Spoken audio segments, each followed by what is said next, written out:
사도행전 1장 6절에서 11절까지 말씀입니다. 사도행전 1장 6절에서 11절까지의 말씀, 신약성경 187면에 있습니다. 봉독하겠습니다.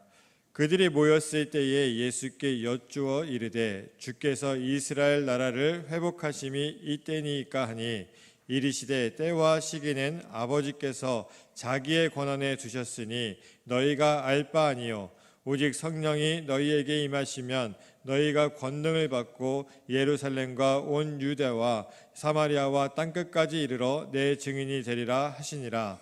이 말씀을 마치시고 그들이 보는데 올려져 가시니 구름이 그를 가리어 보이지 않게 하더라.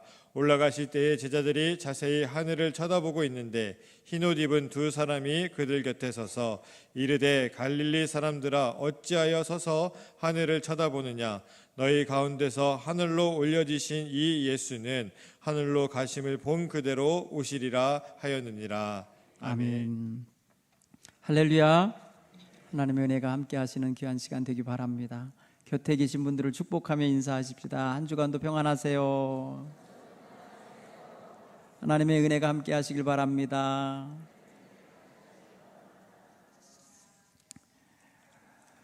여러분, 기억이 난다 이렇게 표현할 때 그 기억이 어디까지 가셔서 여러분의 존재를 확인시켜 주시나요?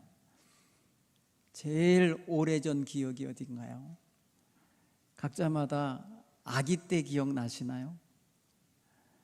자기가 아기 때 어떻게 지냈을까 기억나십니까? 또 어린이 때 어땠는가? 그리고 학생 시절엔 내가 어떻게 지냈나? 무슨 문제, 무슨 일로 많이 울고 기도하고 또 몸부림을 쳤나 한번 돌아보세요. 나의 청년기는 어떻게 보냈나? 나의 결혼 초기 신혼생활은 어땠나? 그리고 지금 중년이 되고 노년이 되기까지 살아온 인생을 한번 여러분만 알잖아요. 한번 돌아보세요. 어떻게 여기까지 살아왔나 모르겠네 이렇게 하실 수 있고, 참 힘들었지, 참 괴로웠지, 이런 시간들도 있었을 것 같아요. 슬프기도 했고. 그런데 그 중에 뭐가 있을 수 있냐면 부끄러운 게 있을 수 있어요. 감추고 싶고 지우고 싶고 다시 그 시간이 오면 다시 그런 실수하고 싶지 않은 그런 부분도 있을 것 같아요. 하나님은 우리의 모든 삶을 다 보고 알고 계십니다. 그때 거기 계셨기 때문에, 그거 보고 계셨기 때문에 다 아십니다. 사실 굉장히 우리가 허물진 인생 살아온 게 맞습니다. 자랑스러운 시간이 있을 때 하나님 굉장히 기뻐하셨을 거예요. 또 하나님 영광 드러내면서 살아갈 때에 하나님 무척 행복하셨을 거라는 생각이 들어요. 오늘 우리가 얼마나 허물이 많고 부족한데 지금 우리를 하나님이 너는 내 아들이다, 너는 내 딸이다 하면서 우리의 존재를, 우리의 신분을 확실하게 선포해 주고 계십니다. 한번 따라서 할 거예요. 나는 하나님의 자녀입니다. 이건 누구도 뺏어갈 수 없고 누구도 아니라고 부인할 수 없는 하나님이 우리에게 허락하신 우리의 신분입니다. 그래서 하나님은 우리를 굉장히 사랑하셔서 독생자를 주신 것이고, 독생자로 말미암아 우리의 죄와 허물을 다 씻어주신 거예요. 참아주시고 기다려주시고 격려해 주시고 축복해 주시고 계속해서 우리의 앞과 뒤와 좌우에서 우리를 보호하고 계십니다. 이 하나님을 오늘 느끼시기 바랍니다. 내 곁에 계신 하나님, 지금까지 나의 인생에 동행하신 하나님, 지금까지 나와 함께 해주신 하나님, 이 하나님을 여러분이 마음 깊이 느껴보시기 바랍니다. 그 하나님께 예배하셔야 돼요. 오늘은 그 하나님께 예배하셔야 돼요. 며칠 전에 한 분이 저를 찾아와서 대화를 하는데 자기의 무남 동료 외동딸 이야기를 하시더라고요. 제가 그때 뭘 느꼈냐 하면 이런 걸 느껴서 그분의 이야기를 들을 때 제가 먼저 여러분하고도 한번 느껴보고 싶어서 말씀드리는데, 여러분 자녀가 많이 부족할 때 아쉬울까요? 조금 부족할 때 아쉬울까요? 굉장히 많이 부족하면 아쉬울까요? 조금만 부족하면 아쉬울까요? 보통 부모 마음은요, 조금 부족한 거 그걸 못 참는 것 같아요. 그죠? 조금 부족한 거 그거 더 좀 채워주고 싶은 마음일 것 같아요. 그분의 이야기를 들으면서 제가 저희 둘째 아이 이야기를 했어요. 저는 다 포기했어요. 다 내려놨어요. 아무 기대도 안 하는 아이가 하나 있어요. 아무것도 그 아이에겐 바라지 않아요. 바라는 게 오직 하나 있다면 하나님이 주신 생명 있는 날 동안에 내 곁에 살아다오, 내 곁에 있어다오, 이거밖에는 바라는 게 없어요. 근데 그 무남 동료 외동딸은 99%가 정상이고 1%가 모자란다는 진단을 받은 그런 정신지체라는 거예요. 그래서 그 1%를 채워주려고 이 부모님이 무단히 노력을 하신 거예요. 그 아이를 위해서, 그 아이를 치유하기 위해서, 그 아이를 회복시키기 위해서, 그 아이를 정상이 되게 하기 위해서 33년을 고생을 했더라고요. 지금은 그 아이가 대학도 나오고 대학원도 졸업하고 그래서 정상적으로 사회인으로서 직장 생활을 한다고 그러는 거예요. 제가 이 아이를 위해서 너무너무 화를 낸 때도 있었어요. 그 아이한테 너무 미안한 죄를 진 적이 있어요.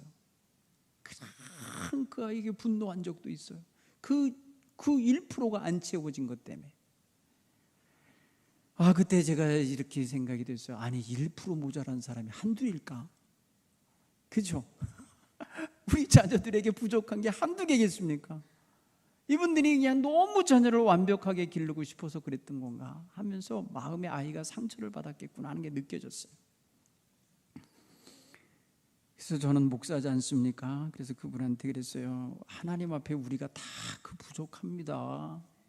아빠도 부족하고 엄마도 부족했을 거예요. 그래서 후회하는 거 아니냐고. 그 선에서 자식을 생각해 주시면 괜찮아요. 그 선에서 품으시면 되는 거 아니겠어요? 그랬어요. 여러분, 하나님은 지금 우리를 완벽해서 우리가 정말 완전해서 자녀 삼으신 거 아니잖아요. 우리가 정말 빼어나서 어디 내놔도 흠잡을 데가 없어서 우리를 택하신 게 아니잖아요. 우리가 얼마나 허물이 많고 죄가 많습니까? 지난 과거를 되돌아보라고 제가 조금 전에 말씀한 이유도 얼마나 허물진 게 많냐는 거예요. 감추고 싶은 거, 씻고 싶고, 덮고 싶고, 지우고 싶은 것들이 얼마나 많아요. 그런 나를 지금 하나님이 너는 내 자녀다, 너는 내 딸이다, 너는 내 아들이다, 난 너를 믿고 내가 너를 세상에 보냈다 하시는 거예요. 저를 찾아오신 그분도 그런 거예요. 제 딸을 시집 보내게 해주세요. 그거 부탁하러 온 거예요. 그렇게 완벽하게 기르려고 하는 그분한테 어떤 짝을 찾아줘요? 그 사육감은 눈에 들어오겠어요? 너무 큰 숙제를 주는 것 같더라고요. 그래서 제가 어쩔 수 없이 제 이야기를 한 거예요. 제 아이 이야기를. 그랬더니 그분이 뻘떡 일어나서 목사님을 앞으로 형님으로 모시겠습니다.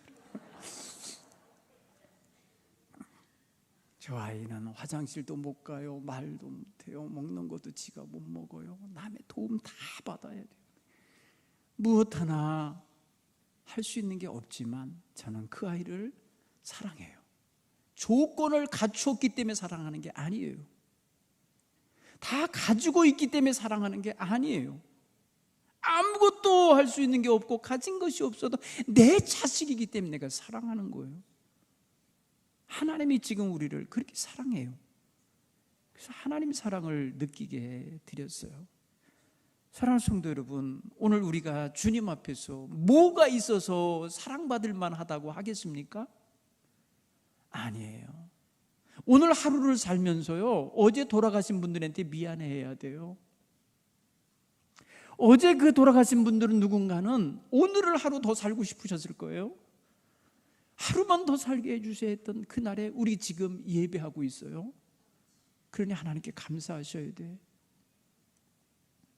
지금 우리 교인 중에 한 분도 지금 사경을 헤매고 계신 분이 계세요. 호흡이 힘드신 분이 있어요. 우리는 지금 함께 울고 함께 웃자고 하는 한 해를 살고 있는데 좀 마음이 많이 아파요. 하나님 은혜 안에서 우리가 하루를 살면서도 건강한 몸을 갖고 있고 건강한 육신을 갖고 있으면서도 불평하고 있고 원망하고 있고 죄 짓고 있고 자기 눈에 보이는 게 전부인 줄 알고 판단하고 있고 자기 생각이 전부인 줄 알고 있다니 이게 얼마나 안타까운 일이냐는 거예요. 여러분, 오늘 우리는 하나님의 마음, 하나님의 눈빛, 눈길, 하나님의 그 생각하시는 생각의 폭을 품으셔야 돼요. 그래서 하나님께서 나를 지금 어떻게 보고 계실까? 내가 너를 사랑하는 자녀다, 나의 딸이다, 아들이다 하고 있는데 너는 어떻게 살고 있니? 물으실 때에 하나님 저 이렇게 살아요, 저 지금 이렇게 하고 있어요 라고 보일 때에 부끄럽지 않도록 우리 주님을 의지하시기 바랍니다. 우리 주님과 짝이 되어 사시기 바랍니다. 우리 주님과 함께 살기 바랍니다. 하루하루가 하나님이 주시는 기적적인 날인 거예요. 하루하루가 하나님이 우리에게 주시는 사랑의 날인 거예요. 하루하루가 하나님이 우리를 아들아 딸아 하시면서 지켜주시는 날인 거예요. 그러니까 그날에 우리는 하나님과 교제하며 하나님 저 여기 있어요 보세요, 저 여기서 이런 생각 때문에 힘들어요, 이런 일 때문에 괴로워요 하며 하나님과 대화하시면서 하나님과 발맞추며 살아가셔야 돼요. 시편 16편 8절 9절의 말씀을 보면은 내가 항상 여호와를 내 앞에 모시며 그가 내 오른편에 계시며 나를 붙잡으시기에 내가 요동하지 아니하며 내 마음이 기쁘고 내 영혼이 즐겁고 내 육신이 안전히 거하리니, 이런 말씀이 있어요. 이거 다윗이 부른 노래예요. 하나님이 매일 나와 함께 계시고 내 앞에 계시고 내 곁에서 나를 붙잡아 주시고 나를 이끌어 주시니까 내가 요동하지 않아요. 내가 불안하지 않아요. 내가 떨리지 않아요. 그래서 내 마음이 기뻐요. 내 영혼이 즐거워요. 내 육신이 안전하고 건강하고 평안해요. 이렇게 고백하는 거예요. 이분이 바로 나의 아버지 하나님이신 거예요. 이분이 우리 하나님이신 거예요. 여러분, 이 하나님을 영화롭게 하기를 소원하시기 바랍니다. 이게 우리의 신앙 고백이 되어야 돼요. 하나님은 우리에게 하나님의 자녀의 권세를 주시려고 독생자를 십자가에 아낌없이 내어주신 분이에요. 어마어마한 희생을 치르시며 우리를 품어주신 거예요. 우리는 모두 그래서 예수님 이름으로 하나님의 자녀가 된 거예요. 예수님 안에서 하나님을 아버지라 부를 수 있는 거예요. 예수님 때문에 우리의 신분이 새로워진 거예요. 결코 여러분이 잘나서가 아니에요. 여러분이 의로워서가 아니에요. 저와 여러분이 깨끗해서가 아니에요. 하나님은 오직 예수님 때문에 우리를 하나님의 자녀로 받으시는데 조금도 부족함 없게 여겨주신 거예요. 왜? 우리를 품으신 예수님이 온전하신 분이기 때문에, 우리를 위하여 희생하신 예수님이 거룩하신 하나님의 아들이셨기 때문에, 그 값을 치르신 하나님 입장에서는 우리가 그냥 사랑스러운 자식인 거예요. 우리가 하나님의 그 사랑 받은 그 자체만으로 하나님의 은혜인 것이에요. 제가 가끔 저희 아이를 이렇게 보면서 얼마나 힘드냐, 속으로요, 네가 얼마나 아프냐, 네가 얼마나 정말 세상에 나가서 뛰고 걷고 싶으냐, 근데 그걸 못하는구나. 마음이 아프다. 제가 그런 마음을 품을 때 하나님이 우리를 보고 그러실 것 같아요. 부족한 자식들을 보면서, 우리 모든 부족한 자식들을 보면서 하나님이 그렇게 느끼실 것 같아요. 그래서 조금만 더 일어나거라, 조금만 더 견뎌보거라, 조금만 더 힘을 내거라 하면서 우리를 끝까지 기다려주시고 인도해 주시고 붙잡고 계신 것이라 믿습니다. 욕심이 아니에요. 사랑이에요. 욕심으로 이 아이를 완전하게 하기 위해서가 아니라 사랑하기에 그 아이를, 그 자녀를 세우시는 아버지시라 믿습니다. 오늘 여러분이 힘드시고 괴로우시고 어려우시거든 그 사랑의 아버지께 기대십시오. 그 사랑의 아버지께 마음을 드리십시오. 그 사랑의 아버지와 온전히 하나가 되시기 바랍니다. 하나님 한 번도 우리를 외면하시지 않을 거고 품지 못하실 분이 아님을 깨닫고 그 품에 그냥 안기십시오. 이 한 주간은 주님의 품 안에서 힘내어 사시기 바랍니다. 천국을 소망하고 계신 평상에 계신 저는 그 성도님이 그랬으면 좋겠어요. 마지막 호흡을 그 힘 갖고 하셨으면 좋겠어요. 여러분 마음속에 그 영혼을 위해서 기도해 주시기 바랍니다. 얼마 남지 않은 생을 정말 산소 마스크 의지하여서 견디고 계시니 위해서 기도해 주시기 바라요. 하나님은 이런 우리에게, 이 못난 우리에게 귀한 사명을 주셨어요. 그 사명이 뭐냐면 하나님을 영화롭게 하며 살라는 직분을 주신 거예요. 그 구체적인 가장 최고의 일이 뭐냐면 하나님을 지금 예배하는 이 시간인 거예요. 여러분이 일주일 168시간 중에 가장 귀한 시간을 지금 여러분이 지내고 있는 거예요. 이 시간 하나님께 여러분의 마음을 온전히 드리고 그 하나님을 여러분의 심령 속에 온전히 모시고 있으면 여러분은 말 그대로 하늘가치가 여러분에게 임하는 거예요.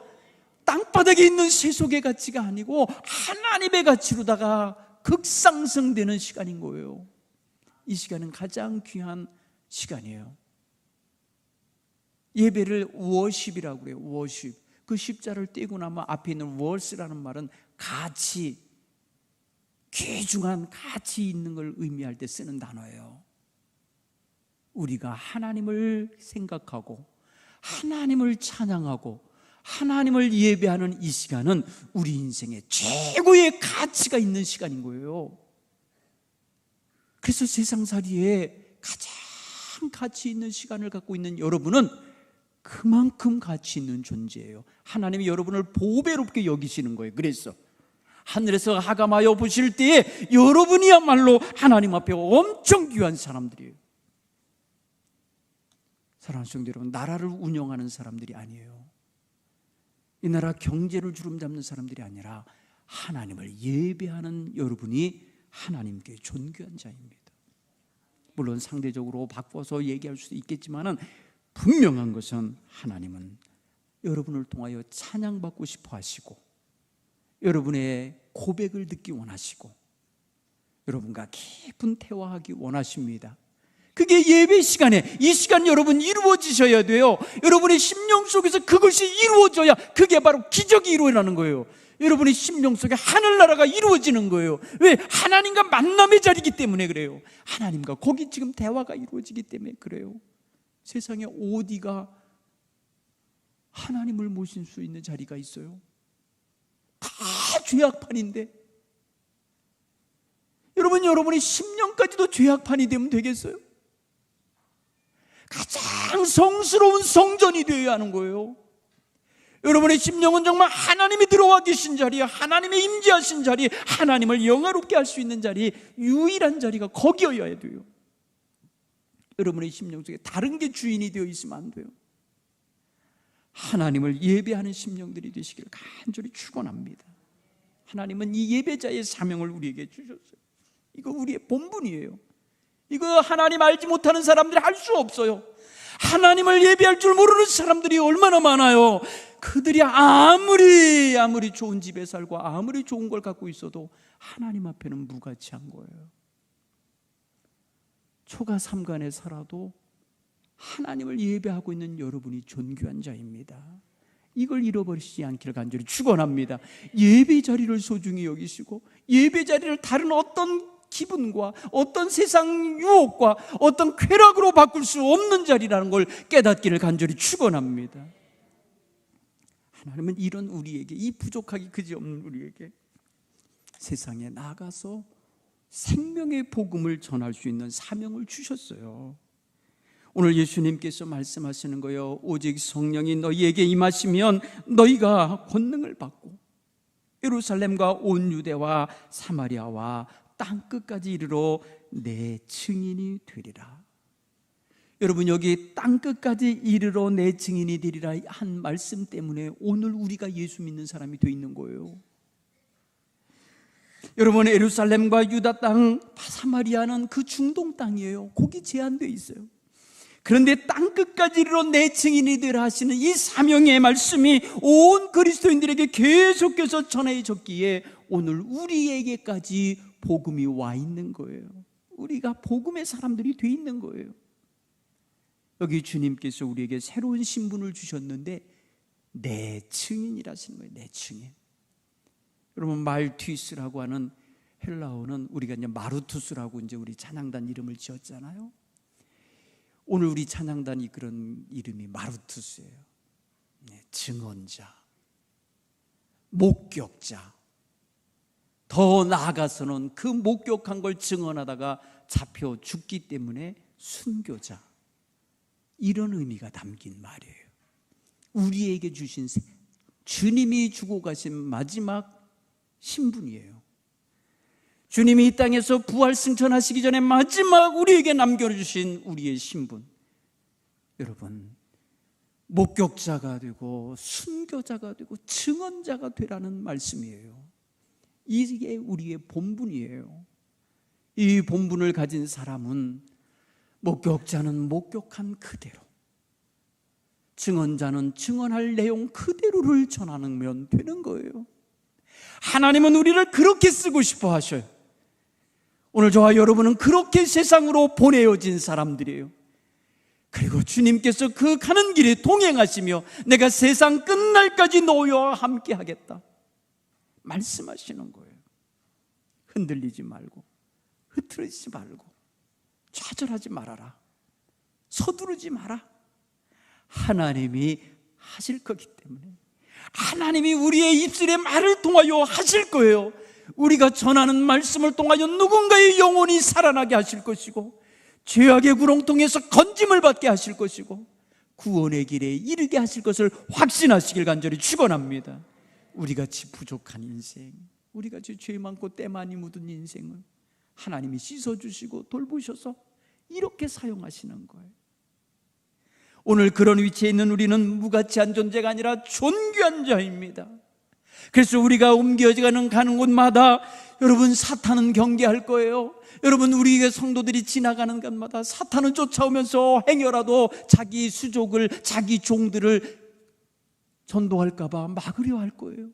사랑하는 성도 여러분, 그런데 성령님의 인도하심을 보십시오.